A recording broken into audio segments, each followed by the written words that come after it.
ala dini kullihi wa kafa billahi saida. Asyhadu an la ilaha illallah wa asyhadu anna Muhammadan abduhu wa rasuluh. La nabiyya ba'da amma ba'du. Pertama dan utama sekali, marilah kita ucapkan puji dan syukur atas kehadiran Allah Subhanahu wa taala yang mana beliau telah memberikan banyak rahmatnya kepada kita semua sehingga kita dapat ikut dalam pengajian pada malam kali ini. Tidak lupa juga dan tidak bosan-bosannya juga kita sampaikan selawat kepada baginda Nabi besar Muhammad Sallallahu Alaihi Wasallam dengan lantunan kata yaitu Allahumma salli ala sayyidina Muhammad wa ala ali sayyidina Muhammad. Nah, untuk pertama-tama mungkin saya sedikit memperkenalkan diri terlebih dahulu. Saya Fauzan Nahwari, salah seorang mahasiswa Universitas Negeri Padang. Nah, mungkin kita langsung masuk ke pengajian kita pada malam kali ini. Untuk dari jemaah, mungkin sebelum kita mulai pengajian, ada beberapa hal yang ingin ditanyakan terkait dengan pengajian-pengajian kita pada malam-malam sebelumnya. Karena kita sudah melaksanakan pengajian dari 5 malam sebelumnya, yaitu dengan beberapa materi yang telah disampaikan oleh Ustadz kita. Nah, nanti kalau jika ada yang ditanyakan, silakan ditanyakan. Nah, sebelum Ustadz kita menyampaikan pengajiannya, langkah baiknya kita juga memperkenalkan Ustadz kita terlebih dahulu. Untuk nama beliau itu Burtaas. Beliau sekarang adalah salah seorang mahasiswa Universitas Al-Azhar Mesir, yang sekarang beliau sudah menempuh pada tahap akhir di Universitas Al-Azhar tersebut. Nah, sebelum beliau bergabung di Universitas Al-Azhar, beliau adalah salah seorang santri di pesantren Darul Ulum Padang, yang tepatnya itu di Air Pacah. Nah, beliau juga berasal dari daerah Solok Selatan, yang tepatnya di Padang Aro.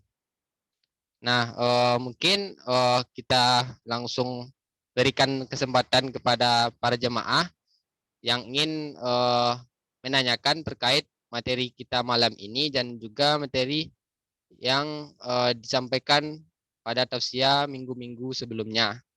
Jika ada yang berminat untuk menanyakannya, silakan dipertanyakan terlebih dahulu. Kita kasih waktu 5 menit jika ada yang ingin menanyakan. Kalau tidak ada yang ingin menanyakan, mungkin kita akan langsung memberikan kesempatan kepada Ustadz kita untuk menyampaikan pengajiannya. Nah, kepada jemaah yang ingin bertanya, dipersilakan. Sebelumnya, Fauzan, mungkin ya kalau Bang. yang untuk bertanya mungkin nanti setelah pengajian nanti kita isi dulu pembahasan dulu. Berarti kita isi dulu Bang. Ya Bang, baik. Nah, mungkin kita langsung masuk ke pengajian dari Ustadz kita, yaitu dari Ustadz Burtaas. Kepada beliau, waktu dan tempat kami persilakan. Silakan, Pak.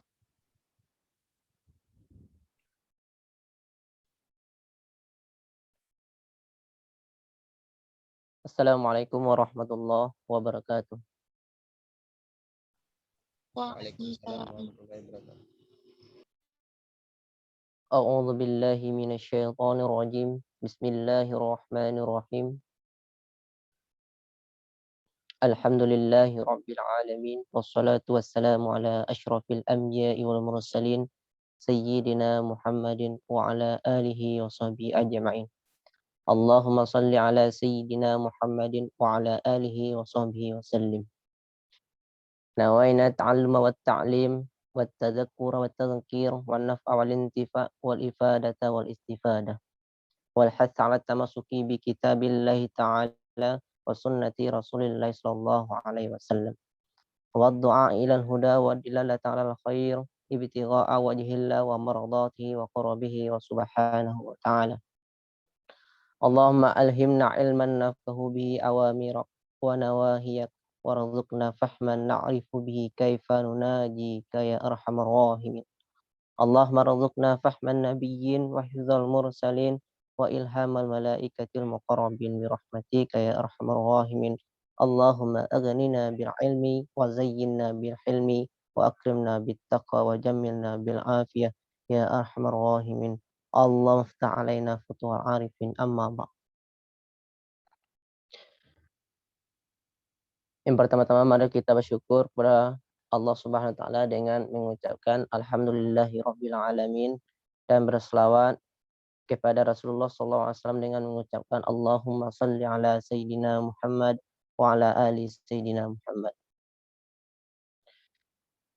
Selamat datang juga kami ucapkan kepada para jamaah semuanya dalam lanjutan kajian mingguan kita, kajian fikih Muqaddimah Hadramiyah. Alhamdulillah sekarang pertemuan yang ke-17. Alhamdulillah Allah masih memperkenankan bagi kita semua bisa menyelenggarakan acara ini walaupun dalam keadaan online. Alhamdulillah semua itu adalah nikmat Allah Subhanahu wa taala. Dan Allah masih memberi kita kesehatan. Mungkin sebelum masuk ke pengajian kita, terlebih baiknya kita mengirimkan Al-Fatihah dulu kepada mungkin orang tua kita atau orang teman-teman kita telah mendahului kita, atau segala pekerjaan kita atau niat kita dipermudahkan oleh Allah Subhanahu wa taala. Ala hadziniyah wa likulli niyatin shalihah wa ila hadratin nabiyyina Muhammadin sallallahu alaihi wasallam bisirril Fatihah. Oh billah.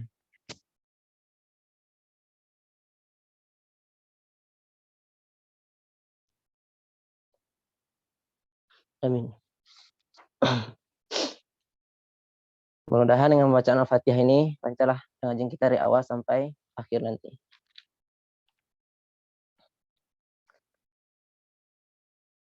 Yang mana minggu kemarin kita telah membahas tentang sunat-sunat wudhu. Sebelum kita membahas sunat wudhu, mesti kita telah membahas fardu wudhu. Kalau fardu wudhu itu mesti kita kerjakan. Kalau fardu wudhu kita tinggalkan salah satu rukunnya, maka wudhu kita tidak sah. Kalau istilahnya wudhu kita tidak sah, maka sholat kita tidak sah.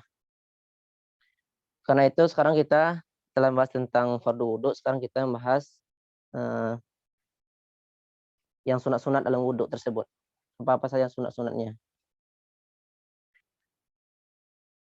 Sebelum pembahasan yang baru, kita menyinggung dulu pembahasan yang minggu kemarin.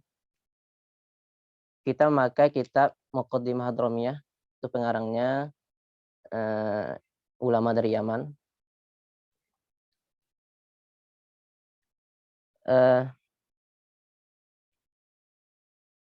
Minggu kemarin kita bahas tentang sunat wudhu, tentang sebelum wudhu kita disunatkan untuk bersiwak, membaca tasmiyah, baca basmalah atau a'udzubillah, atau yang paling kurangnya minimalnya baca bismillah adalah baca bismillah. Kalau yang akmalnya lebih sempurnanya a'udzubillahi minasyaitonirrajim, bismillahirrahmanirrahim. Yang mana dalam masalah siwak atau tasmiyah ini kemarin kita sebutkan ada dua pendapat.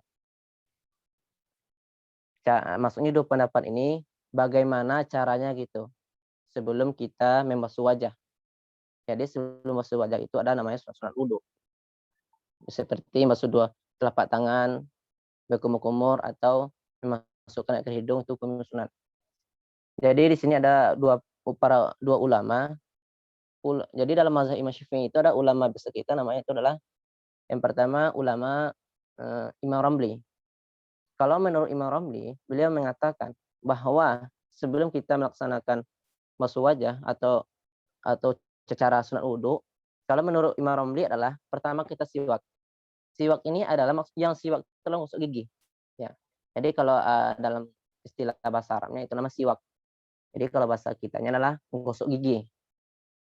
Jadi kalau menurut beliau, Imam Ramli, ketika kita mau wudhu, baik itu ke kamar mandi atau ke sungai, kita mengamalkan sunatnya terlebih dahulu. Ketika kita pergi ke kamar mandi atau ke sungai, yang pertama yang kita lakukan adalah kan basuh dua telapak tangan dulu. Gitu.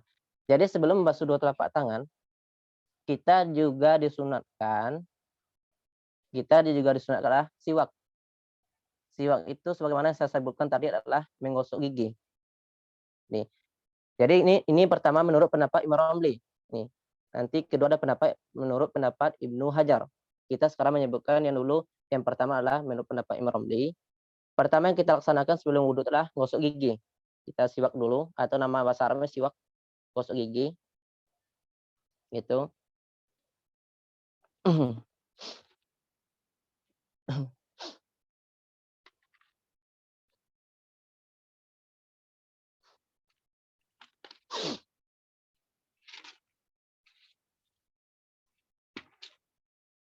Ya.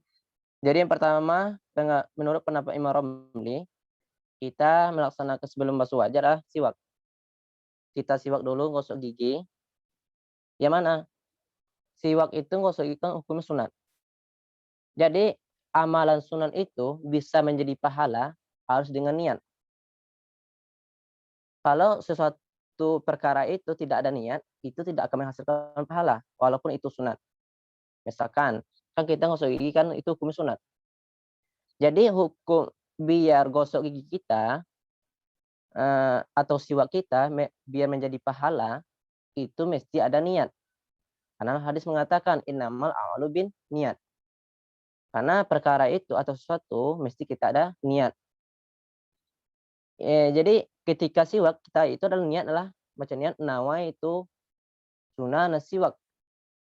Kita baca niat ketika sebelum wudhu kita siwak dulu. Ketika siwak itu kita niat nawa itu sunnah siwak. Saya berniat mau melaksanakan sunat gosok gigi atau siwak.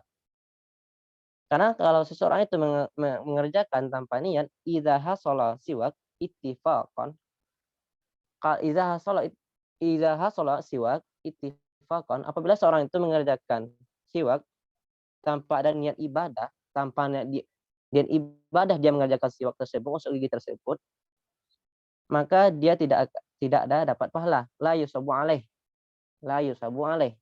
Jadi kita biar gosok gigi kita mendapat nilai pahala dari Allah Subhanahu wa taala, jadi mesti ada niat. Niatnya apa? Nawa itu sunat siwak. Saya berniat mau melaksanakan sunat gosok gigi. Sudah. Jadi pertama kata Imam Ramli kita siwak dulu, siwak gosok gigi. Habis itu baru kita membasuh dua telapak tangan. Dalam membasuh dua telapak tangan ini ada 3 perkara sini yang berbarengan. Yang pertama adalah membaca tasmiyah. Yang minimal baca bismillah adalah tasmiyah adalah bismillah. Kalau yang sempurnanya mulai dari auzubillah sampai bismillahirrahmanirrahim.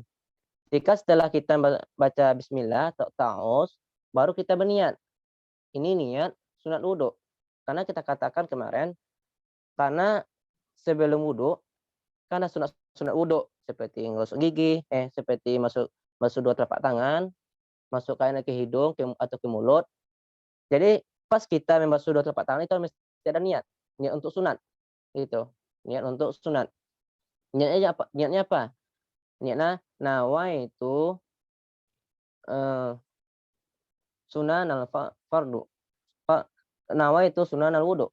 Nawaitu sunan al wudu. Gitu.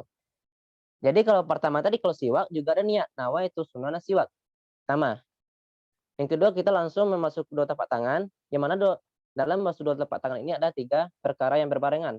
Yang pertama adalah baca tasmiyah, itu bismillahirrahmanirrahim. Dan yang kedua adalah an-niyah, baca niat. Yang ketiga baru membasuh dua telapak tangan. Jadi 3 ini itu berbarengan. Pertama bismillahirrahmanirrahim. Langsung yang kedua nawaitu sunanal wudu. Yang ketiga langsung kita basuh dua telapak tangan kita. Habis itu baru kita berkumur-kumur, habis itu hidung, habis itu baru masuk wajah. Itu urutannya menurut pendapat Imam Ramli. Oke. Kalau pendapat yang kedua, menurut pendapat Imam Ibnu Hajar, itu beliau beda caranya. Kalau Ibnu Hajar yang pertama, dia siwak juga. Kita pergi ke kamar mandi atau ke sungai, mau melaksanakan wudhu, siwak gosok gigi dulu. Kita niatkan nawaitu sunan siwak, gitu. Nawaitu sunan siwak. Habis melaksanakan siwak, kita membasuh dua telapak tangan. Yang mana kita katakan tadi dalam membasuh dua telapak tangan ini ada tiga perkara yang berbarengan. Pertama kita baca bismillah juga, ta'awudz atau bismillah. Kemudian baca niat, nawaitu sunanan wudu. Yang ketiga, basuh dua telapak tangan. Gitu. Habis itu setelah kita basuh dua telapak tangan, kita siwak lagi. Jadi sebelum kita kumur-kumur, kita disunatkan siwak lagi. Siwak itu adalah gosok gigi. Sebelum kita masukkan air ke mulut, kumur-kumur, kita juga disunatkan siwak dulu, gosok gigi. Tapi siwak yang kedua ini itu tidak perlu dengan niat. Karena siwak yang kedua ini adalah itu udah dalam berwudu, jadi tidak mesti berniat lagi.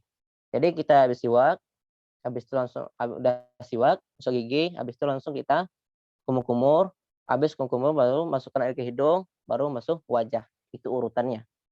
Jadi kalau perbedaan sih di dua pendapat ulama ini, pendapat pertama Imam Romli, yang kedua pendapat Ibnu Hajar mengatakan kalau segi perbedaan mereka adalah kalau Imam Ibnu Hajar itu siwaknya 2 kali, gosok giginya 2 kali. Pertama, gosok gigi di luar wudhu, yaitu sebelum kita melaksanakan wudhu, gosok gigi dulu.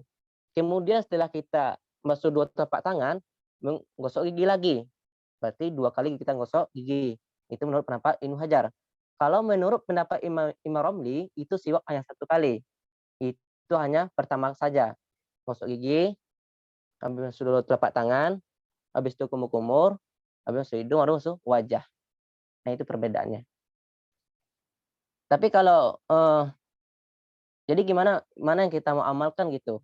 Kalau dua ulama ini berbeda pendapat, Imam Romli sama Imam Ibnu Hajar. Kalau Imam Romli sama Imam Ibnu Hajar berbeda pendapat atau khilaf dalam masalah fikih, mana yang kita ambil? Fakhtar idza takhalafa bila hadar. Jadi kalau dua ulama ini berbeda pendapat atau khilaf dalam masalah hukum fikih, maka boleh kita mengambil salah satu keduanya bila hadar, tanpa ada ragu gitu. Mau kita amalkan pendapat Imam Romli, silahkan. Mau kita amalkan pendapat Ibnu Hajar, silahkan. Itu idza ikhtalafa fakhtar bila hadar. Jadi tanpa keraguan kita memilih salah satu dua pendapat ulama ini, boleh. Itu tergantung kesanggupan kita. Kalau kita sanggup 2 kali gosok gigi, ya silahkan kita amalkan pendapat Ibnu Hajar. Gosok gigi, masuk 2 telapak tangan, habis itu gosok gigi lagi, habis gosok gigi baru kita kumur-kumur, habis baru masuk air ke hidung. Itu sunat-sunat wudhu. Itu pengajian minggu kemarin.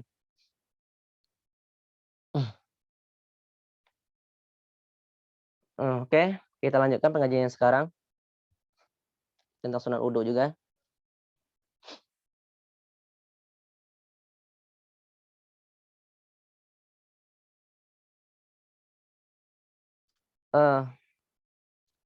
Bismillahirrahmanirrahim. Pengajian sekarang. Kalau di PDF, kayak salah itu halaman 48. Qala al-musannifu rahimallahu ta'ala nafa'anallahu bi wa ulumihi wa talamidhihi fid dharaini amin. Sekarang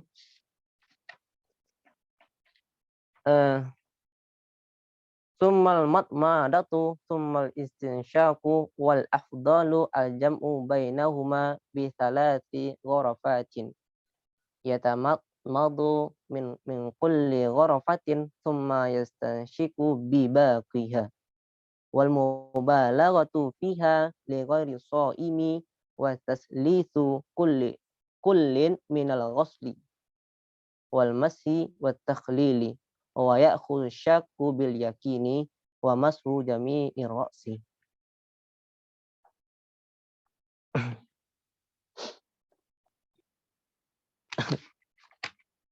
Berarti sekarang sunat yang selanjutnya, sunat wudhu yang selanjutnya adalah masalah siwak, masalah madmadah atau berkumur-kumur.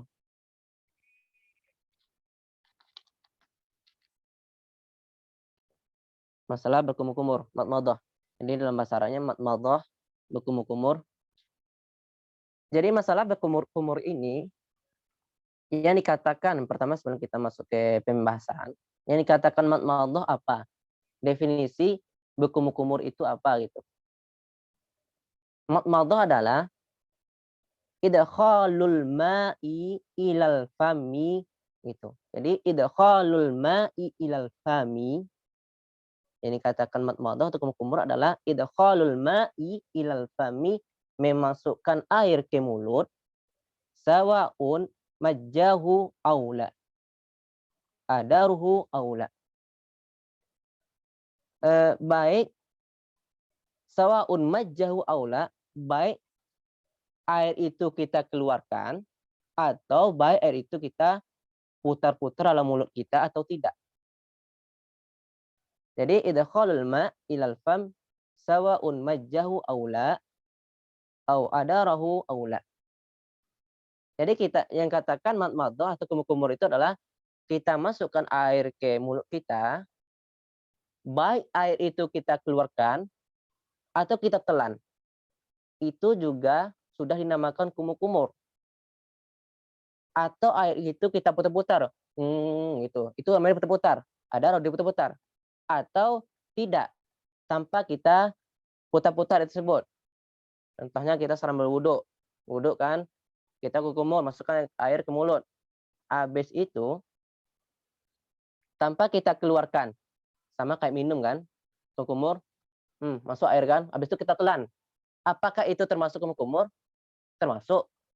Karena di dalam definisinya, baik air itu kita minum, atau kita keluarkan, atau kita putar-putar dalam mulut kita, itu telah dinamakan dengan berkumur-kumur. Misalnya kalau ada kan di antara kita melaksanakan wudhu, dia masuk lubang tangan gitu kan, masuk tangan, habis itu dia masuk air ke mulutnya, tidak dia keluarkan, langsung dia telan air tersebut. Apakah sah wudhu? Sah. Apakah itu dinamakan kumur-kumur? Kumur-kumur. Walaupun air itu ditelannya. Mungkin orang itu bisa jadi karena kehausan gitu kan. Apakah itu katakan kumur-kumur? Kumur-kumur. Gitu. Tapi yang kalau kita laksanakan seperti itu juga dapat sunnahnya. Itu berarti kita telah melaksanakan sunnah kumur-kumur. Berarti kita sudah mendapatkan sunnah wudhu.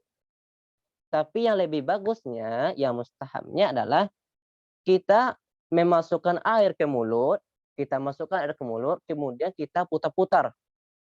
Kita putar-putar, kemudian kita keluarkan. Itu lebih bagusnya. Misalnya masuk air kan, habis itu gitu. Habis itu keluarkan, itu lebih bagusnya. Tapi kalau misalnya kalau tidak begitu kan, tidak apa-apa.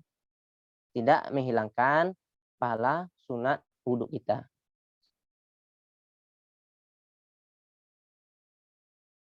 Hmm.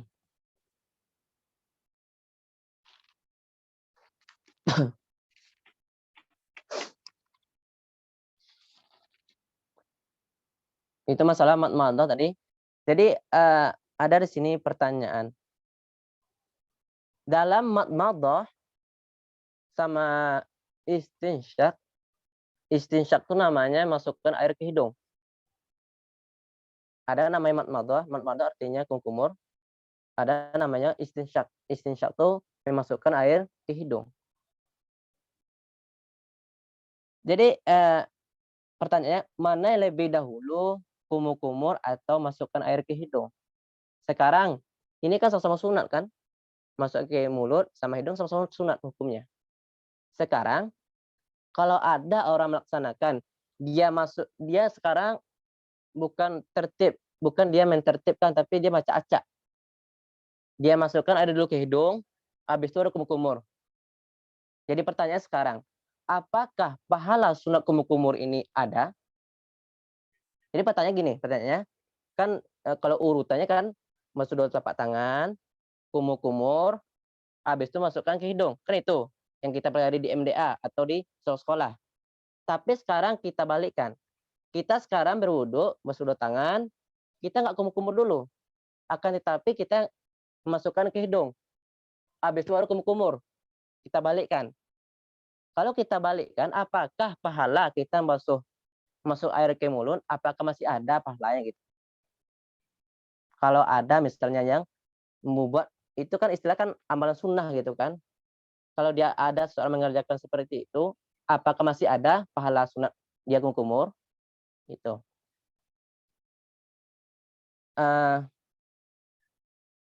Jadi ulama mengatakan, jawabannya adalah, jadi ulama mengatakan, at-tartibu bainahuma mustahabun. At-tartibu bainahuma, maksudnya bainahuma, antara kumur dan istinsyak, masuk air ke hidung, hukumnya mustahabun, hukumnya sunat. Kalau dia mengerjakan istinsyak dulu, baru dia kumur, masukkan ke hidung dulu, baru kumur, maka pahala kumurnya habis. Fata mahalul madmadah, maka pahala kumurnya tidak ada. Gitu. Maka pahala kumurnya tidak ada. Maksudnya pahala sunatnya itu luput. Luput itu tidak ada udah. Karena sudah melangkahi yang dahulu didahulukan gitu kan. Padahal sekarang dia masukkan ke hidung dulu baru ke mulut. Maka ketika dia masuk mulut lagi, air ke mulut, maka pahala sunat di mulut itu tidak ada.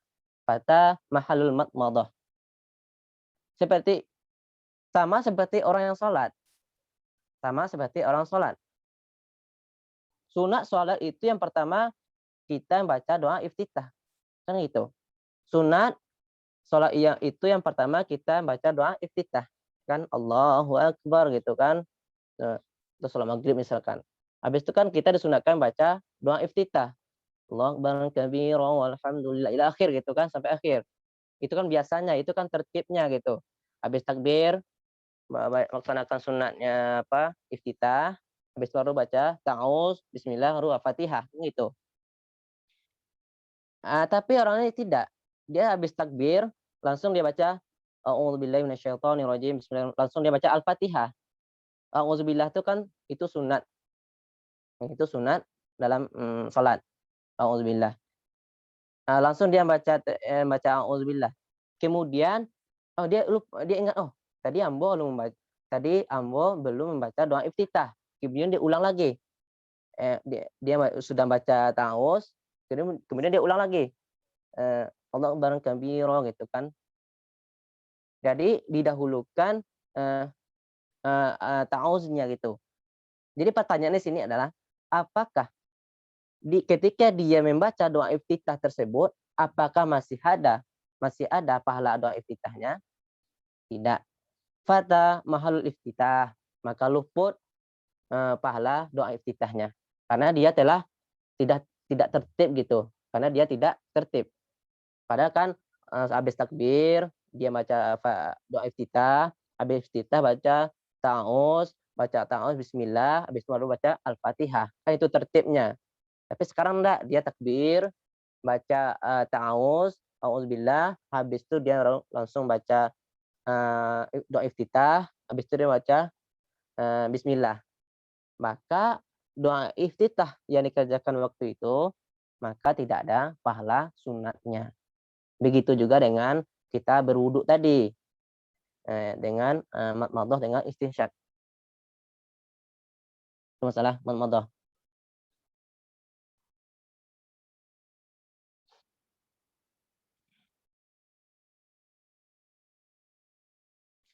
Maka pahala yang ditinggalkan tertib tersebut, maka orang itu tidak mendapatkan pahala. Ini menurut pendapat siapa? Ini menurut pendapat Imam Romli. Ini menurut pendapat Imam Romli.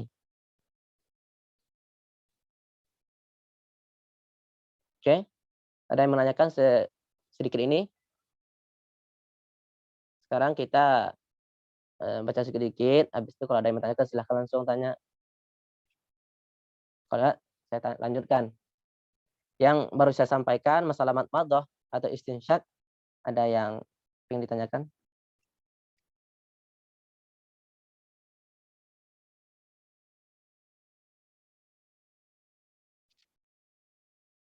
Ada? Tidak ada ya, Fozan?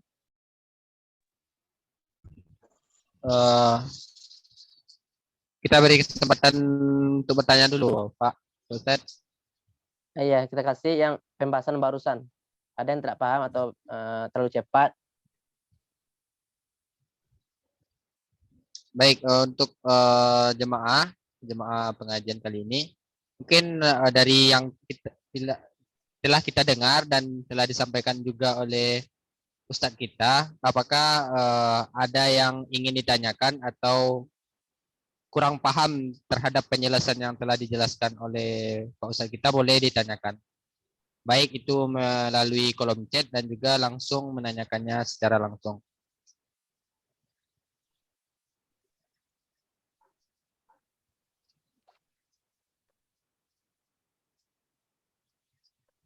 Adakah dari jemaah yang ingin bertanya?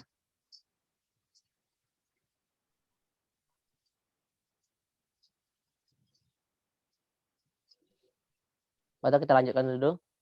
Kayaknya nggak ada ya. Ya, mungkin nanti aja Pak Ustadz.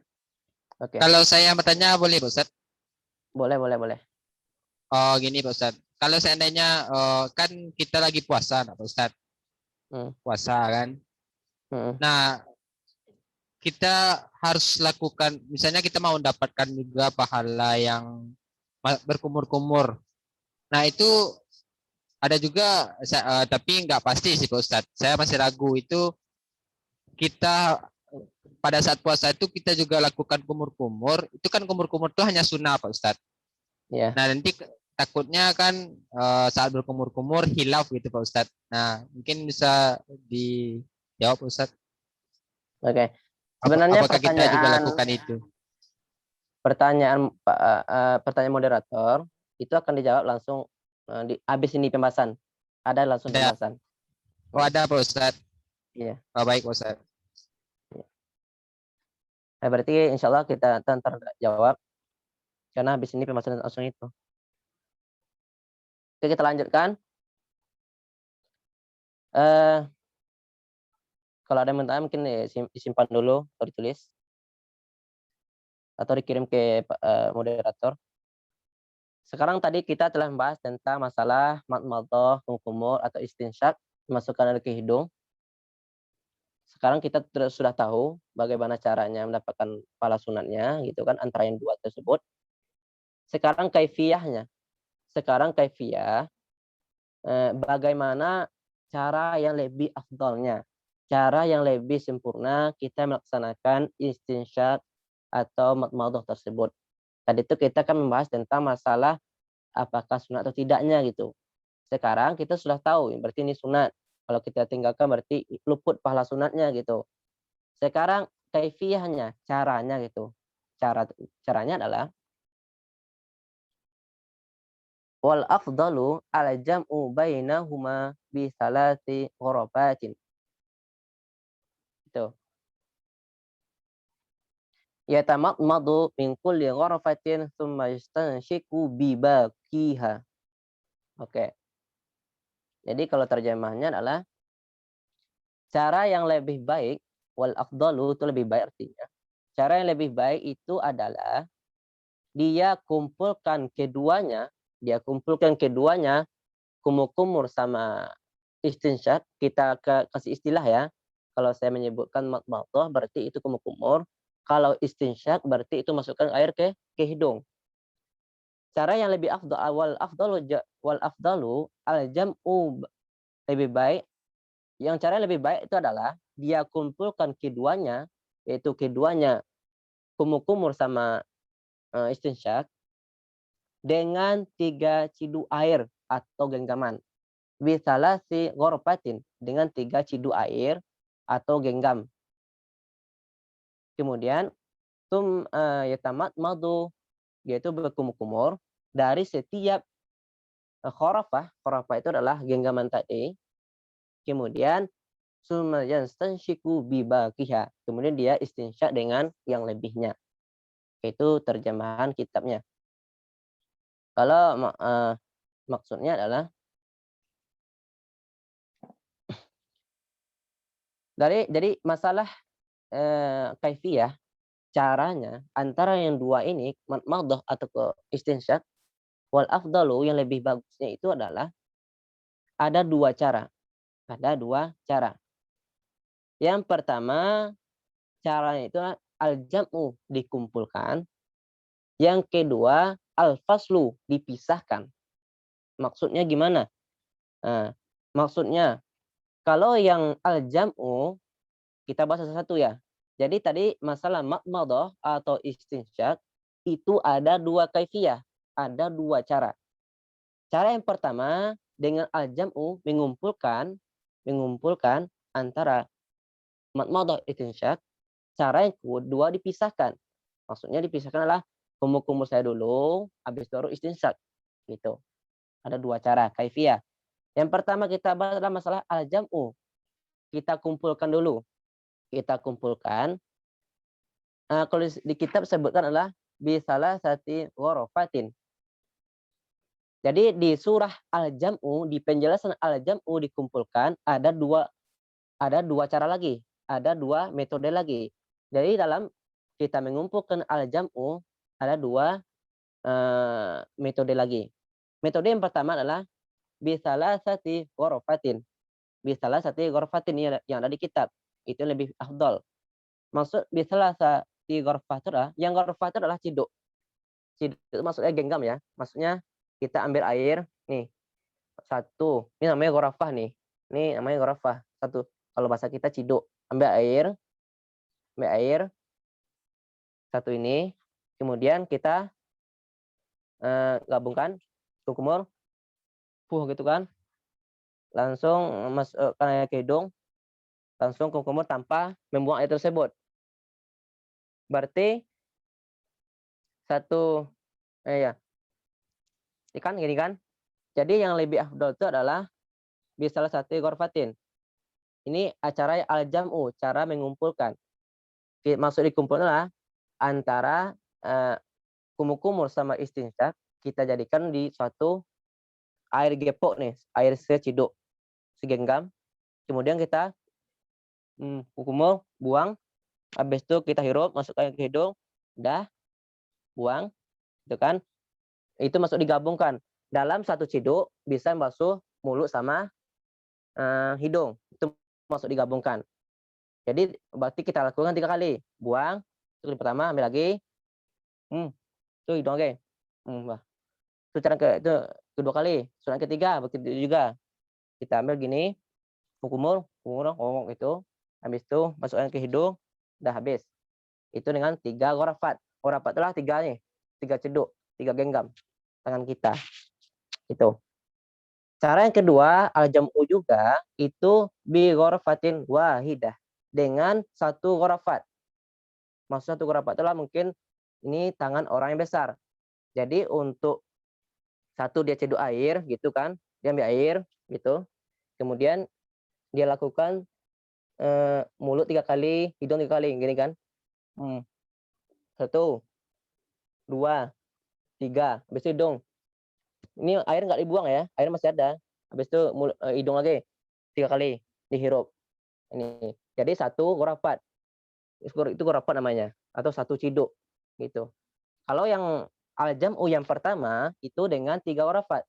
Berarti kumur dibuang, habis itu ambil lagi sampai 3 kali itu. Itu cara yang pertama. Salah satu ghorafat. Cara yang keduanya ya al-jam'u juga itu satu ghorafah, satu timbo, satu tangan gitu kan, satu gepok tangan. Kemudian kita satu ambil air bisa untuk menunaikan 6 kali gitu. Mulut 3 kali, hidung 3 kali. Itu cara dengan al-jam'u. Yang kedua, cara al-faslu. Al-faslu itu adalah dengan dipisahkan, tidak digabungkan mulut sama hidung. Maksudnya tidak digabungkan adalah kita ngambil air itu untuk mulut saja atau untuk hidung saja gitu. Jadi dalam dipisahkan ini ada juga 2 surah, 2 penjelasan. Pertama di sini ghorofatani dengan 2 ghorofah. Ghorofah gitu kan. Maksud ghorofah ini ya, satu genggam. Jadi satu genggam nih. Ini kan yang dipisahkan, maksud digabung mulut sama hidung doh. Digabung. Ada 2 ghorofah. Maksud 2 ghorofah? Satu. Itu ghorofah air ya. Maksudnya satu hidup air, kemudian kita kumur. 1, 2, 3. Tuh, sudah. Berarti kita sudah melaksanakan sunat wudhu kumur. Buang. Kalau 1 ghurafah kan, ambil lagi. Ini untuk hidung lagi. Tuh. 2, 3. Berarti 2 kali kita ngambil air. Itu cara yang dipisahkan yang pertama.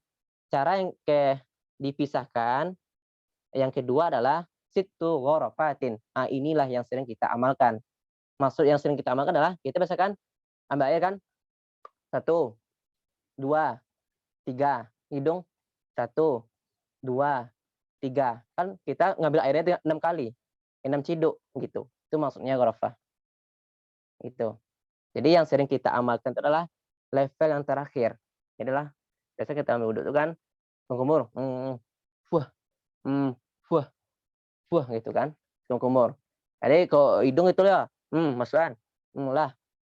Keluar iya. Keluar. Itu kan biasanya kita amalkan.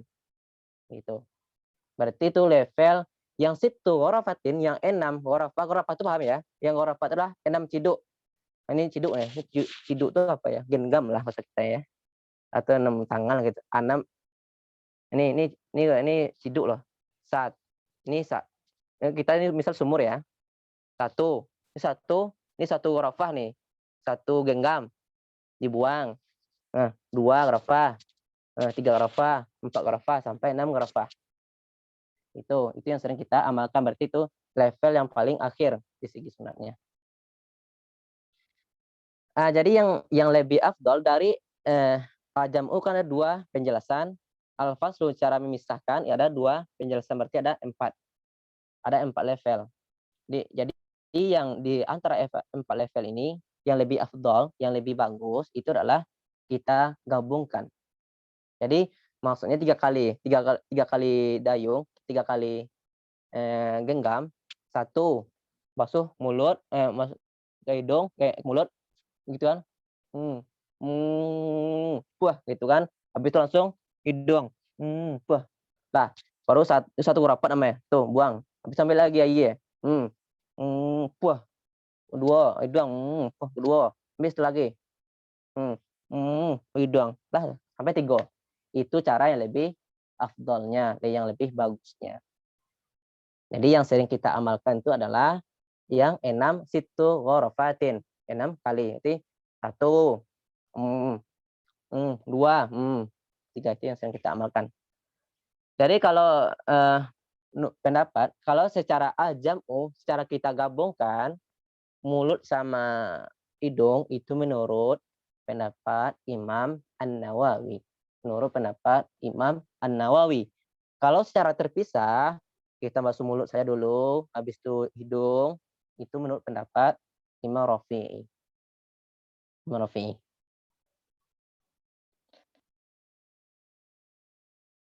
Biasanya kalau bertemu 2 imam ini, Imam Nawawi sama Rafi'i, itu lebih banyak orang mengamalkan pendapatnya Imam An-Nawawi. Kalau kita seperti biasa 6 kali genggam, itu tidak apa-apa. Tapi itu level sunatnya yang bagian bawah. Oke, itu masalah ghurafat. Lanjut. Yang penting ghurafat telah paham lah kan. Ya tamat madu min kulli ghurfatin summa yastanshiku bi baqiha. Makalah lanjut.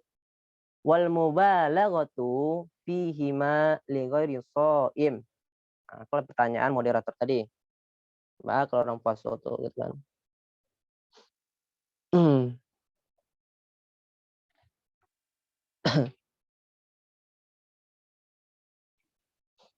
Gitu. Jadi wal mubalaghatu fihi ma li ghairi shaim, dan di antara sunat wudhu itu adalah sunat wudhu yang selanjutnya masih kumur, karena dalam kumur itu banyak juga sunatnya gitu. Dan di antara sunat wudhu wal mubalaghatu fihi ma, dan di antara sunat wudhu itu adalah mubalaghah. Mubalaghah itu masuk ini, diputar-putar. Itu mubalaghah namanya itu, mubalaghah. Biasanya kalau berwudu itu kan masukan nah, gitu kan, itu kurang mubalaghah. Jadi mubalaghah itulah air itu diputar-putar dalam mulut kita. Dikatakan mubalaghah. Itu namanya mubalaghah itu. Jadi mubalaghah pada kumur-kumur dan istinsya bagi selain orang yang berpuasa. Jadi selain orang yang berpuasa. Jadi selain orang puasa. Kan bahwa kita katakan tadi cukup madmadah itu hanya memasukkan air ke dalam mulut. Kan gitu tadi kan. Kita hanya mendapatkan aslu sunnah, hanya sampai sunat saja, kita akan masuk air ke hidung, ke mulut, tanpa kita muter-muter air dalam mulut, itu juga dapat sunatnya. Gitu. Akan tetapi ada sunat tambahan, al-mubalaghah. Berarti mubalaghah itu adalah sunat tambahan dari kumur-kumur. Jadi kita muter-muter air dalam mulut, itu sunat tambahan dalam berkumur-kumur. Berarti itu ada 2 sunat. Gitu. Nah, jadi pertanyaan, bagi orang puasa apakah dianjurkan kumur-kumur gitu kan? Bagi orang berpuasa, apakah dianjurkan untuk berkumur-kumur dan istinsyak masukkan ke hidung? Jawabannya adalah kalau masalah berkumur-kumur atau dan istinsyak pada dirinya pribadi, dirinya gitu yang melakukan, itu tetap disunatkan. Masalah berkumur-kumur, masalah masukkan ke hidung itu tetap disunatkan. Itu tetap disunatkan bagi orang yang berpuasa. Yang tidak boleh itu adalah, yang dilarang itu adalah bagi orang berpuasa itu adalah mubalaghah. Jadi yang dilarang itu adalah mubalaghah. Jadi kalau kita puasa, kita juga tetap disunatkan berkumur-kumur atau masukkan ke hidung. Akan tetapi yang tidak boleh itu adalah mubalaghah. Kalau sampai orang itu melakukan yang mubalaghah dan dia lagi puasa, maka hukumnya makruh. Tapi tidak batal puasa. Maka hukumnya makruh. Jadi bagi kita puasa, kita tetap juga disunatkan masukkan ke mulut gitu. Ke mulut, habis masukkan ke hidung gitu kan. Tapi jangan sampai mubalaghah. Yang titik intinya sini penjelasannya mubalaghah. Yang penting kita paham mubalaghah. Yang mubalaghah itulah masuknya ke mulut, itu mubalaghah meh. Berarti kalau ke hidung mubalaghahnya lah sampai air ke atas gitu. Sampai mubalaghah.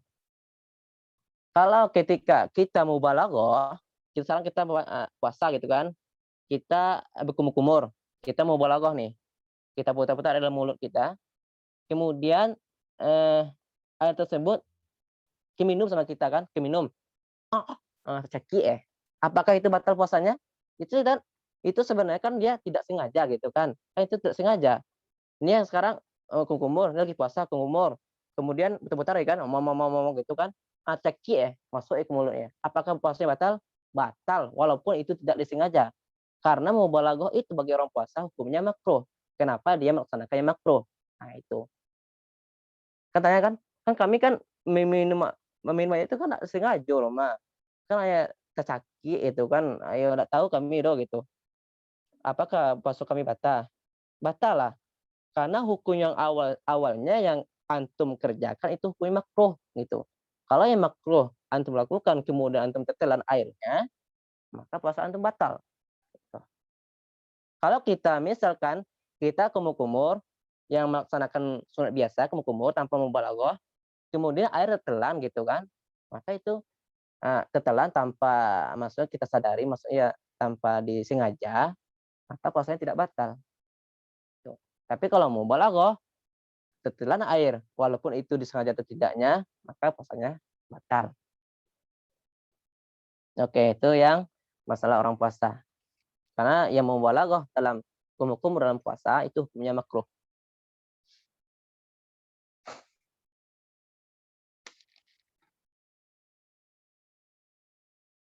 Oke, ada yang nanya lagi masalah habis ini?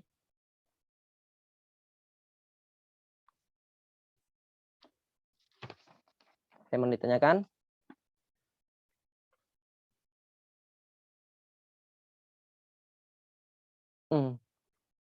Tidak, berarti kita lanjut ke pembahasan sunat selanjutnya. Oke. Sunat selanjutnya adalah wa taslitul ghusli wa taslitu kullin minal ghusli wal mashi wa takhlili wa ya'khudhu syaqqu bil yakini wa masu jami'ir ra'si. Masalah selanjutnya adalah meniga kalikan. Jadi wa taslisu kullin minal ghusli wal mashi wa takhlili, meniga kalikan di setiap basuhan atau menyapu dan takhlil mensilang-silang jari atau jenggot itu juga disunatkan. Masalah taslis itu meniga kalikan ya. Misalnya kita masuk tangan disunatkan 3 kali. 3 kali gitu. Masak rambut masukkan 3 kali gitu. Basuh wajah sunatkan 3 kali. Jadi di sini ada pembahasan al-masu, itu adalah tentang mengusap. Jadi mengusap sama ghusal, ghusal itu membasuh, kalau masu itu menyapu, beda ya. Jadi menyapu sama membasuh. Kalau membasuh berarti kita alirkan air. Misal kita ghuslul wajhi, kita membasuh wajah, berarti kita alirkan air di wajah kita. Itu namanya ghuslul wajah. Kalau mashun, kalau menyapu itu misalnya di rambut. Berambut itu bukan membasuh tapi menyapu gitu. Kalau yang menyapu berarti kita gini saya rambut gitu. Kita ambil air, set gitu kan, taruh air sini di kepala. Itu udah sah kita wudhu kita. Berarti udah sah nyapu rambut kita tanpa kita alirkan air gitu. Jadi yang digosal, maksud yang dibasuh adalah ambil air kemudian dialirkan gitu. Itu namanya dialirkan, itu namanya gasal. Tapi kalau mashun disapu berarti ambil air dilap sapu gitu. Itu namanya disapu, bukan sapu rumah ya, tapi sapu rambut lah. Selanjutnya dalam pembahasan mashun, macam-macam mengusap, masum itu artinya mengusap. Dari macam-macam mengusap dalam wudu ada beberapa. Yang pertama adalah mashur ra'si. Jadi mengusap rambut itu namanya dengan bukan dibasuh tapi mashun, diusap. Yang kedua, mashul uznan, mengusap telinga. Telinga itu namanya diusap tuh, diusap. Yang ketiga ada nama itu mashul jabirah. Selanjutnya imamah atau sorban. Jabirah itu perban. Misalkan bagi orang yang sakit, kemudian diperban tangannya bagian anggota wudhunya, itu bukan dibasuh, bukan gosal, tapi mashun, disapu saja. Kemudian imamah gitu juga orang sorban atau orang pakai peci gini kan gitu. Gitu. Selanjutnya adalah al-khuf. Khuf itu adalah mengusap 2 sepatu. Jadi mashun macam-macam menyapu dalam wudhu. Yang pertama adalah rambut. Rambut itu namanya disapu, kemudian telinga. Kemudian ketiga adalah jabirah, perban. Kalau kita ada sakit di anggota wudhu atau luka gitu kan. Selanjutnya imamah. Imamah itu sorban atau peci kita sama imamah. Atau khuf. Khuf itu sepatu. Menyapu sepatu. Jadi sepatu itu bukan digosal, bukan dibasuh, tapi disapu. Gitu. Jadi masalah mentaslis, meniga kalikan dalam mashun ini, apakah semua ini kita 3 kalikan atau taslis itu meniga kalikan?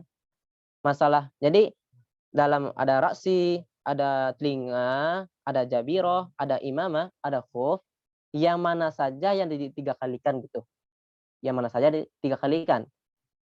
Jadi yang 3 kalikan pertama adalah raksi. Jadi menyapu rambut itu 3 kalikan. Yang kedua adalah uzunan, menyapu telinga, itu juga 3 kalikan. Kemudian ajabiro, masalah perban dan imamah itu ada khilaf. Ada khilaf ulama, apakah 3 kalikan atau 1 kali saja.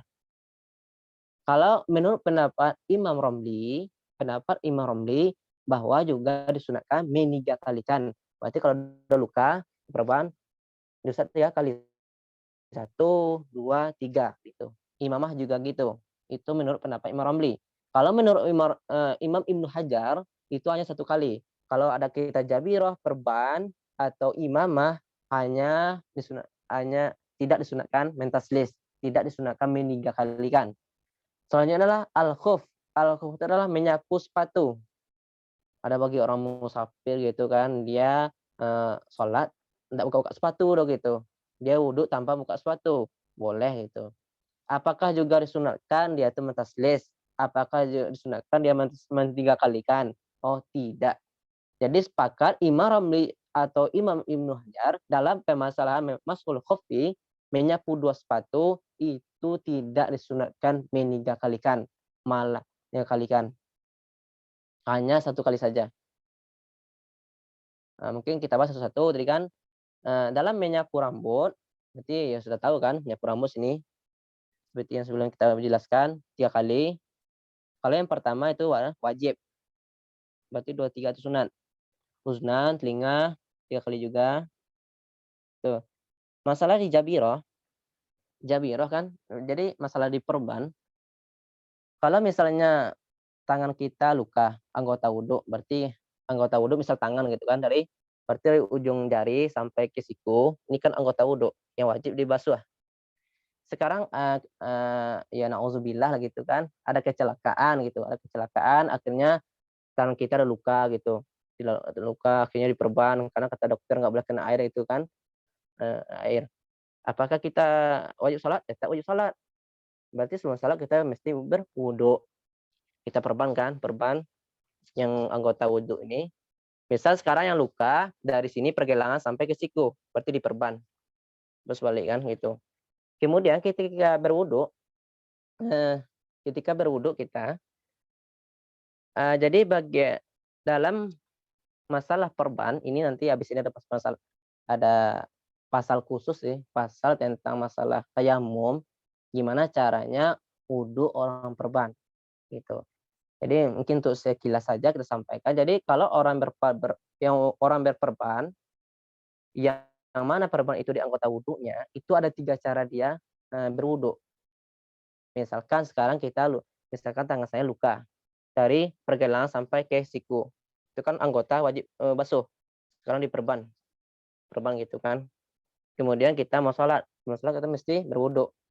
Dan pun ini yang dari pergelangan sampai ujung jari ini sehat. Tidak apa-apa kena air, kata dokter. Jadi kalau gitu gimana cara wudhunya? Padahal ini kan mesti wajib dibasuh. Caranya adalah ada 3 cara. Yang pertama caranya adalah kita basuh dulu bagian yang sehat kayak biasa, ambil air basuh gitu kan, basuh. Kalau takut kena air di tonggang gitu, basuh dengan air gitu.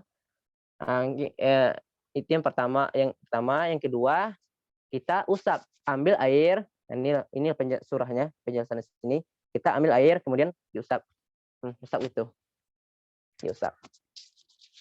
Yang ketiga baru kita tayamum gitu. Karena baru kita tayamum.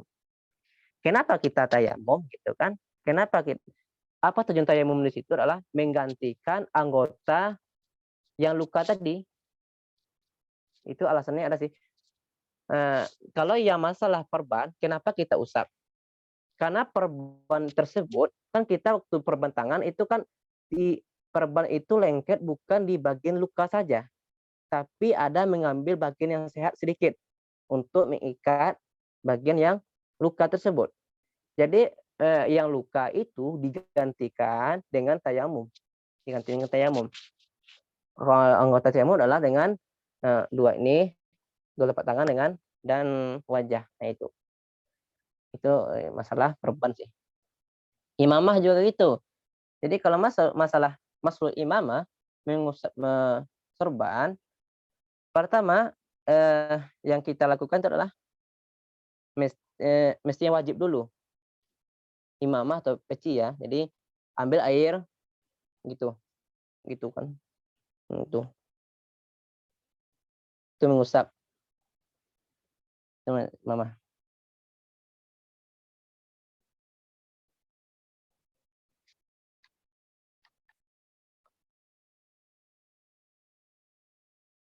Jadi masalah dalam imamah caranya gimana? Misalkan sekarang kita cowok laki-laki pakai sorban gitu kan, pakai sorban. atau peci lah, peci yang peci kain, peci putih gitu kan, peci putih ya. Kemudian tapi untuk mendapatkan kapan dihitung taslis tersebut meniga kalikan itu apabila kita telah melaksanakan yang wajib. Yang wajib itu adalah kan basuhan yang pertama. Jadi basuhan yang kedua, basuhan ketiga biar dia menjadi pahala sunat apabila kita melakukan yang wajib dulu. Itu. Jadi kaidah mengatakan ya sulu at-taslisu bi husulil wajib awalan. Supaya kita mendapatkan mentaslis pahala meniga kalikan setelah kita menyempurnakan yang wajib. Misalkan masuk wajah gitu kan, masuk wajah. Masuk wajah. Ini misalnya kali yang pertama. Kali pertama satu. Jadi kali yang pertama ini sudah basuh semuanya nih. Sampai sini dari bawah atas sampai sini. Basuh semuanya. Maka kali yang kedua baru dihitung sunat. Kalau tadi itu telah basuh untuk pertama telah sempurna. Baru basuh yang kedua ini baru sunat. Ketiga baru sunat. Gitu. Jadi kalau dalam imamah, dalam orang pakai sorban atau peci, gimana caranya mengusap? Dia mesti yang pertama itu adalah harus dia kena yang wajib dulu. Berarti harus dia basah rambutnya. Kan basah rambut itu kita katakan mana kan walaupun ba'da syaratin, walaupun setengah rambut yang basah. Itu menurut pendapat mazhab Imam Syafi'i. 1/2 rambut saja basah, diusap, yang mana syaratnya harus di bagian kepala, maka itu sah wuduknya. Jadi basuh yang kedua, misalkan ambil air, gitu kan, kita basuh, ini sorban ya, gitu, udah, habis tuh usap yang kedua, yang ketiga kali, kita ambil air, ini aja, imamah kita atau peci kita, berarti kita telah mendapatkan pahala sunat. Tapi mesti yang pertama kali mesti ada yang kena rambut kita sama air. Atau kalau malas kita buka peci kan, malas kita buka sorban, ya bagi laki-laki kan mudah. Hanya basuhnya ini saja, ini kan rambut juga, bagian kepala. Ambil air sedikit, gitu kan, taruh sini. Dah, habis tambah air, taruh imamahnya. Gitu. Maka telah mendapatkan pahala ngusap rambutnya. Itu masalah taslis.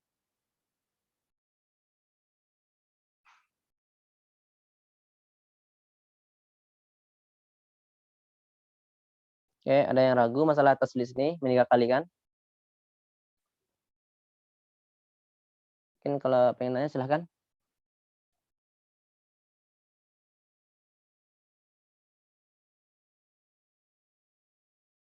Jadi kalau hukumnya sih kapan dihitung taslis tersebut, kapan dihitung meniga kalikan tersebut, ketika yang wajib sudah disempurnakan. Baru 2 dan 3 baru dapat pahala sunatnya. Kalau maksudnya itu gimana gitu kan? Masuk wajib itu disempurnakan, misalkan sekarang kita basuh wajah.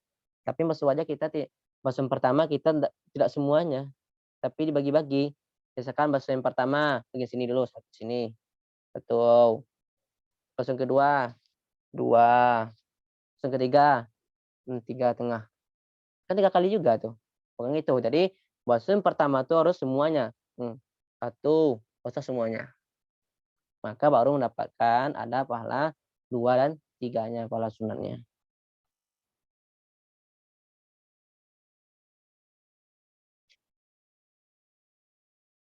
Sedikit lagi. Wa ya'khudz syakku bil yakini. Wa ya'khudz syakku bil yakini, orang yang ragu maka ngambil yang dia yakin. Wa ya'khudz syakku bil yakini. Syak ya'khudz bil yakin. Kalau orang yang ragu, maka dia ngambil yakin, maksudnya. Kalau dalam wudu, kita ragu. Masuk kali kan, ini udah kali keberapa ya? 2 atau 3 gitu. Masuk tangan misalkan, tangan. Ini udah kali berapa tadi ya? 2 atau 3. Maka kita ambil yang yakin. Kita ambil yang 2. Berarti tambah 1 lagi itu. Masuk tangan kiri 3. Ini tadi Anda basuh tangan ini udah berapa kali? 2 atau 3. Maka kita ambil yang 2. Atau misalkan ini saya basuh tangan 1 atau 2, udah 2 kali ya. Maka kita ambil 1 yakin kita. Kemudian kita tambah 2 lagi, 2 dan 3. Wa ya'khudhu syakku bil yakin. Kalau kita ragu dalam 3 kalikan basuhan, maka yang eh, kita ambil yang yakin. Terakhir, pembahasan terakhir. Wa mashu bujami ra'si, dan mengusap sekali rambut. Nah, nih. Mengusap sekali rambut. Jadi sunat selanjutnya adalah mengusap sekali rambut. Kalau hukum mengusap kepala itu kan hukum wajib. Tapi yang wajib itu adalah bisyai'in.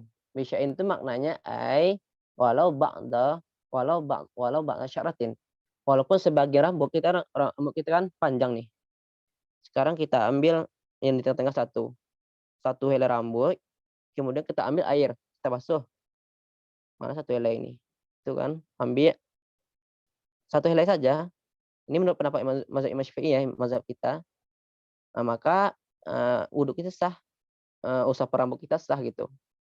Tapi kalau yang sunatnya, kalau kita usap semuanya gitu. Usap kan gini, caranya gini. Dari depan, ambil air kan, cek gitu. Ambil air depan, habis itu mukul lagi gitu. Nah, itu yang sunatnya. Berarti kita mashu jami'i ra'si. Kita usap semua rambutnya, itu sunat. Tapi kalau kadar wajib yang kita sampai adalah hanya sekedar rambut saja. Itu. Tapi kalau mazhab Imam Maliki, ini kan mazhab Imam Syafi'i kan. Kalau mazhab Imam Syafi'i kan hanya sebagai rambut saja. Kita mesti basuh, usap gitu. Tapi kalau mazhab Imam Syafi'i itu mesti yang wajib itu mesti basuh seadanya. Mazhab Imam Maliki mesti dibasuh semuanya gitu. Kalau dalam mazhab Imam Syafi'i, kalau basuh semua itu adalah sunat hukumnya. Itu ada yang ragu, berarti pembahasan kita habis untuk hari ini. Ada yang mau ditanyakan? Pas 1 jam. Baiklah, mungkin pada jemaah mungkin ada yang ingin ditanyakan terkait pengajian kita malam ini. Itu tentang sunnah-sunnah wudhu yang telah disampaikan oleh Ustadz kita, yaitu Ustadz Burtaas. Silakan, baik itu melalui via chat di Zoom maupun secara langsung, dipersilakan.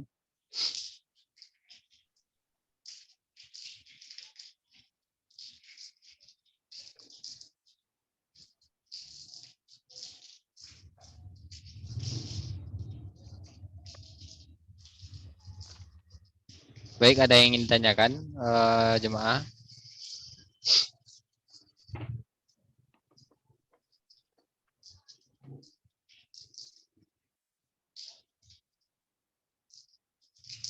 Tidak ada. Ada moderator. Ya, silakan disampaikan Arif ya. Silakan Arif disampaikan. Assalamualaikum warahmatullahi wabarakatuh. Waalaikumsalam. Apakah sholat sunnah wudhu di pagi subuh, mana yang didahulukan, sholat sunnah wudhu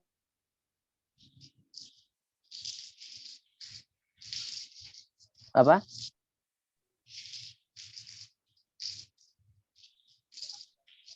Diulang lagi.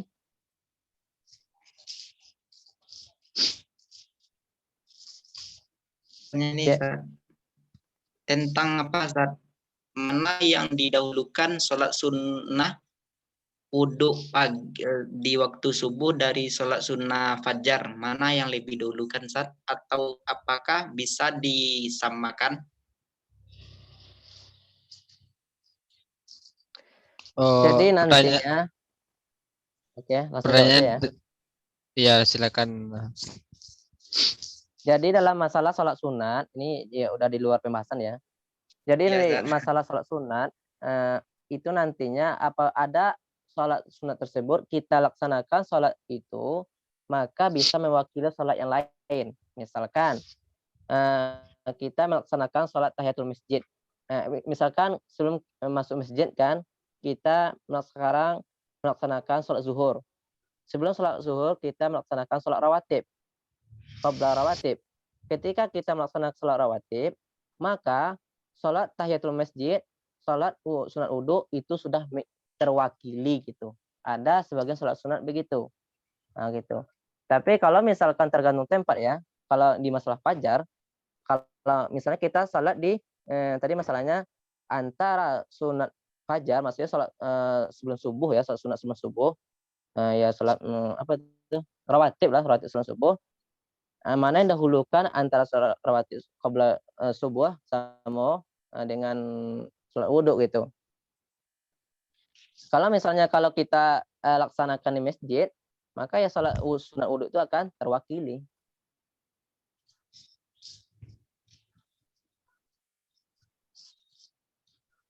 Oh, udah sampai penjelasannya Ustadz. Gimana Arif? Ada yang masih ragu atau yang ada yang ingin ditanyakan lagi? Berarti niatnya sama juga kan? Kalau merangkum dalam semua itu. Iya. Nanti ada di masalah salat sunat, ada salat sunat itu kita laksanakan satu salat, maka salat sunat lainnya akan mengikut. Misalkan tadi seperti saya katakan, sekarang kita melaksanakan sholat zuhur di masjid ya. Di masjid itu kan pertama masuk masjid kita disunatkan sholat tahiyatul masjid.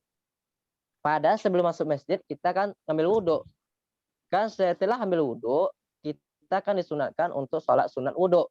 Nah, jadi sebenarnya ketika kita berwudhu, kemudian kita berdoa, doa habis wudhu, habis itu kita masuk ke masjid. Ketika kita masuk masjid, kita kan sebenarnya melaksanakan sholat tahiyatul masjid gitu, karena sholat untuk menghormati masjid. Kemudian kita tidak melaksanakan sholat tahiyatul masjid tapi kita langsung melaksanakan sholat qabliyah zuhur, rawatib zuhur. Ketika kita melaksanakan rawatib zuhur, maka sholat berarti kita mendapatkan 3 pahala. Pahala tahiyatul masjid sama pahala sunat wudhu itu. Itu sih masalah sunat nantinya. Tapi kalau masalah nantinya kalau misalnya di puasa itu kan beda. Ada juga kalau di masalah puasa kan, misalnya kita sekarang bisa mendapatkan pahala itu banyak apabila kita melaksanakan puasa wajib. Contoh mengqadha puasa wajib itu kan, misalkan kita meninggalkan puasa Ramadan, kemudian kita kerjakan di hari Senin. Ketika kita mengerjakan puasa Ramadan, mengqadha puasa Ramadan di hari Senin, maka pahala sunat itu hari Senin dapat, apalagi kalau hari Senin itu bertepatan ya misalkan bulan Rajab lah gitu kan, atau ya penting di hari Senin tersebut kita sudah mendapatkan puasa Seninnya, sunat Senin, puasa Rajab gitu, atau puasa sunat-sunat lain yang ada bertepatan di hari Senin tersebut. Maka kita hanya melaksanakan satu puasa yang wajib, mengqadha puasa Ramadan, maka sudah mewakili puasa yang ada di hari-hari itu, di hari Senin itu. Gitu. Tapi yang sepaham anak pribadi sih masalah yang sholat sunat tadi, nah gitu. Tapi kalau masalah mendahulukan itu tergantung juga sih ya. Kalau misalnya kita sholat di rumah gitu kan, di rumah berarti kita tidak ada sholat di masjid dah. Kita langsung sholat tanpa kita tidak sholat sunat wudhu tapi langsung sholat fajar gitu. Mungkin wallahu alam lah, mungkin situ langsung masuk. Karena sunat rawatib itu lebih kuat.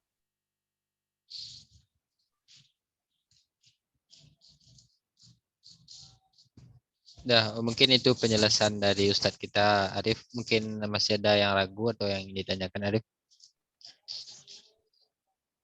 Sudah. Oke. Oke, baik. Terima kasih. Mungkin dari jemaah yang lain ada yang ingin bertanya terkait materi kita malam ini ataupun materi-materi kita pada minggu-minggu lalu. Dipersilakan untuk bertanya jika ada. Afwan izin bertanya, Ustaz. Ya, silahkan. Afwan, Ustaz. Anda ingin bertanya. Anda pernah mendengar bahwasanya disebutkan bahwa untuk membasuh sebagian kepala boleh dengan kain. Maksudnya itu bagaimana, Ustaz? Apakah boleh mengusap di luar kerudung, misalnya bagi wanita? Dan Afwan izin bertanya satu lagi, Ustaz. Mohon penjelasannya mengenai wudhu dalam kondisi darurat. Misalnya, seorang perempuan harus berwudhu di tempat yang terbuka. Adakah toleransi untuk itu, Ustaz? Syukran. Oke, jadi masalah yang pertama tadi masalah perempuan, berarti dia ngusap rambut di jilbab gitu kan. Berarti itu kan tadi kita katakan di masalah mashul imamah, mengusap imamah gitu kan. Bisalah kita samakan, kita kiaskan imamah itu, imamah tahu kan sorban, penutup kepala. Mungkin bisa kita samakan dengan jilbab perempuan lah atau mukena perempuan. Kemudian dia langsung mengusap itu saja, mengusapnya tanpa mengenai rambutnya, gitu kan? Ya, Berarti Ustaz. dia itu mengusap mukena atau jilbabnya gitu. Dia tanpa membuka jilbab, tapi langsung dia usap mukenahnya gitu kan? Pertanyaannya? Ya, Ustaz. Oke. Jadi kita katakan tadi kalau yang taslis meniga kalikan itu hasil harus ada yang wajib itu yang pertama kita lakukan. Berarti yang wajib adalah mengenai rambut kita sama air. Itu. Kita katakan tadi misalkan laki-laki kan, apakah dia ngusap rambut sekarang langsung dia sorbannya giniin. Apakah itu sah usap rambutnya? Tidak sah. Karena yang wajib belum dia amalkan. Yang wajibnya apa? Yang wajib dia kena sedikit rambutnya sama air gitu. Atau ambil air atau peci gitu kan. Harus kena. Habis itu yang kedua ketiga kali boleh dipeci, disempurnakan atau diimamah gitu.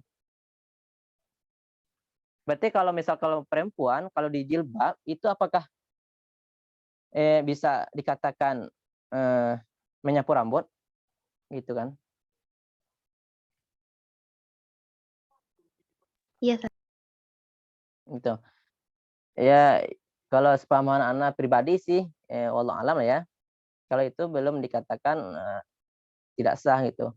Karena harus mesti ya yang wajibnya harus kita kerjakan dulu. Yang wajib kan yang pertama harus kena ambil air kan atau jilbab kita gini aja. Gitu. Udah sah. Berarti yang kedua kali langsung di tempat yang di jilbab. Atau yang kedua tadi masalah kalau perempuan itu berwudu di tempat umum gitu. Kalau perempuan itu berarti kebuka auratnya gitu ya. Kalau masalah Yes. wudhu ya mestilah kebuka semuanya. Mestinya kalau tangannya gitu kan yang wajib dibasuh. Berarti kalau perempuan sampai sini lah gitu kan. Sampai ke bawah sini. Berarti harus kebuka gitu. Berarti bagaimana ya cari tempat yang tidak ada keramaian gitu. Biar ya aurat kita nggak kelihatan sama orang lain. Karena tidak ada kan karena tempat itu keramaian, habis itu kita tayamum gitu. Kita ambil tidak bisa karena situ belum berlaku tempat tayamum karena syarat untuk tayamum itu terbanyak gitu. Berarti kita harus usaha dulu cari tempat yang sepi untuk ambil wudhu ya di kamar mandi atau di mana gitu kan. Itu. Taib, Ustaz. Tapi Syukran. Afwan, jadi kalau masalah toleransi ya sepaham makna ya anak pribadi belum tahu sih. Apakah dia itu bisa tanpa buka jilbabnya gitu kan, tanpa dia buka tangannya gitu. Apalagi kalau ya perempuan tuh pakai ya baju panjang atau sarung tangan gitu kan. Apa kalau pendapat saya itu tak ada toleransi karena itu belum dikatakan darurat gitu. Karena dikatakan wudhu darurat yang kita katakan sebelumnya seperti orang ya sel-sel baul gitu, orang kencing terus gitu kan. Atau ya misalnya orang perban gitu. Orang perban tadi kan nggak bisa kena air ini kan. Berarti kalau alasan kita takut keramaian, memang tempatnya nggak ada gitu. Itu sih. Itu tergantung kita juga. Apakah kepribadian kita sekarang, apakah tempat kita sekarang berwudhu itu sudah dikatakan darurat gitu. Gitu.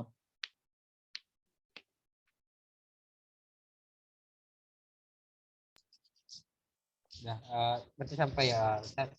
Yang lain? Nah, mungkin dari jemaah yang lain masih ada yang ingin bertanya terkait kajian kita malam ini.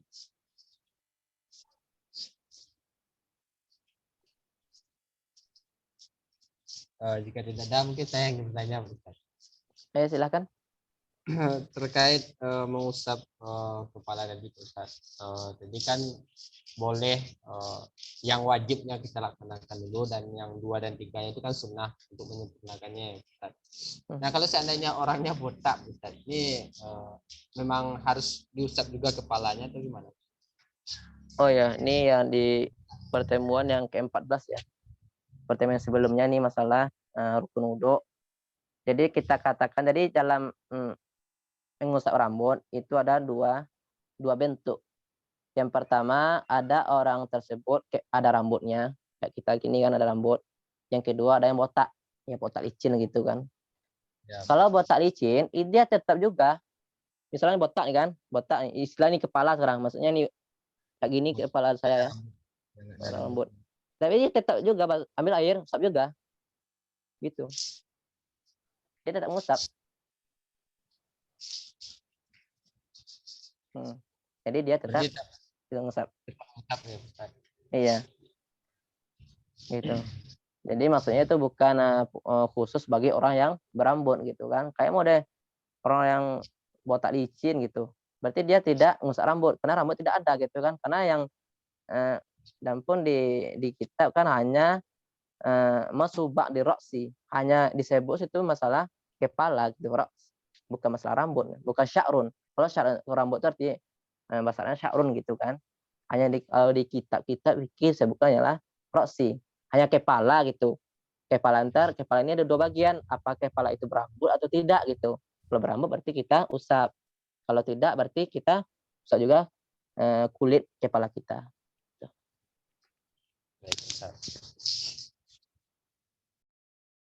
Baik, mungkin para jemaah mungkin masih ada yang ingin bertanya. Kita sampai jam berapa? Ya misal kalau nggak ada yang bertanya ya kita tutup ya. Oh gitu. Nah, mungkin masih ada yang ingin ditanyakan sebelum kita tutup pengajian kita pada malam kali ini. Dipersilakan. Yang pentingnya yang dari pembahasan tadi yang masalah sunat-sunat wudhu sampai yang terakhir barusan, kalau ada yang agak ragu penjelasannya gitu, nggak ada yang bertentangan gitu kan, silahkan ditanya gitu.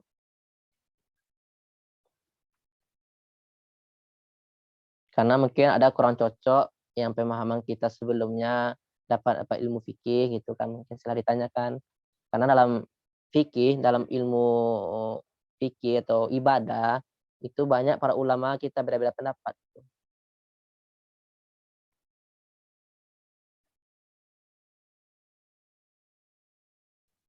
Masih ada lagi? Kalau enggak kita sampai sini dulu, mungkin sambung minggu depan.